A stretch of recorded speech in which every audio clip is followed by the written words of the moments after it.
শুভকামনা জানাচ্ছি দুটো দলের জন্য। কিছুক্ষণের মধ্যেই শুরু হবে prize giving ceremony. Zia inter university T ten cricket tournament 2025-26 season 1-এ চ্যাম্পিয়ন হওয়ার গৌরব অর্জন করে ইতিহাস সৃষ্টি করল সোনারগাঁ ইউনিভার্সিটি। অনেক অনেক অভিনন্দন। সেই সাথে runners up forest international university. এই ফাইনালে উঠেছে ফাহিম, দলটাকে নিয়ে এসছেন ফাইনাল পর্যন্ত। এটিও কম কিছু নয়। 32টি ইউনিভার্সিটির মধ্যে সেরা 2-এ উত্তীর্ণ হওয়া সত্যি গর্বের।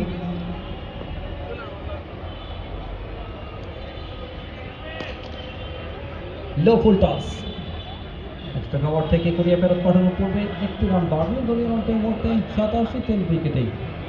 সেই সাবাড়ি দিতে হবে। 7 ওভার শেষে দলীয় রান 87 3 উইকেটে। ফরেস্ট ইন্টারন্যাশনাল ইউনিভার্সিটি আবার ফিল্ডিং কর্নার।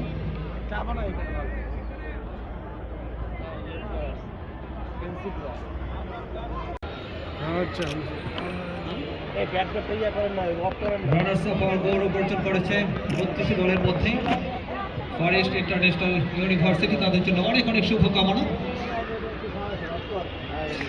এবং ফরেস্ট ইন্টারন্যাশনাল ইউনিভার্সিটি বাংলাদেশ জাতীয়তাবাদী ক্রীড়া দলের আয়োজনে ফুটসাল টুর্নামেন্টেও তারা কিন্তু চ্যাম্পিয়ন হওয়ার গৌরব অর্জন করেছিল।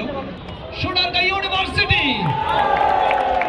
অনেক অনেক অভিনন্দন। এবং এই মুহূর্তে মেডেল গ্রহণ করার জন্য সোনারগাঁ ইউনিভার্সিটি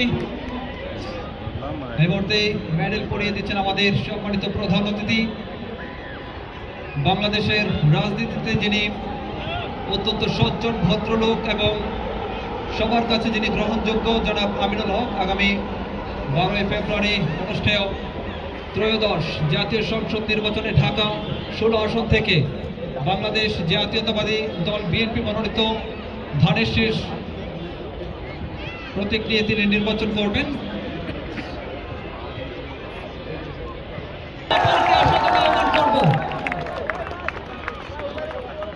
সবাই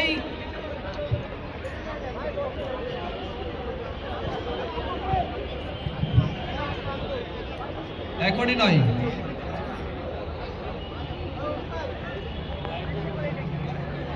আজিজুল বারী শিপু সোনারগাঁ ইউনিভার্সিটির সম্মানিত উপদেষ্টা, তিনি এসছেন।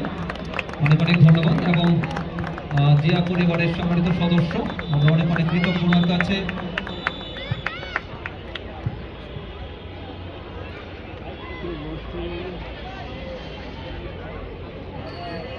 এবং এই মুহূর্তে আমরা চলে যাব ফটো সেশনে।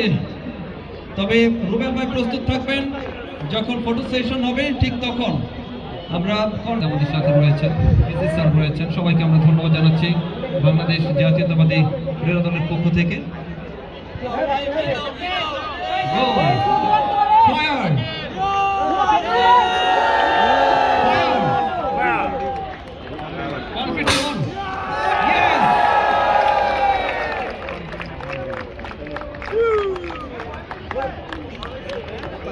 সেই সাথে পুরস্কার বিতরণী পর্বটা শেষ হয়েছে।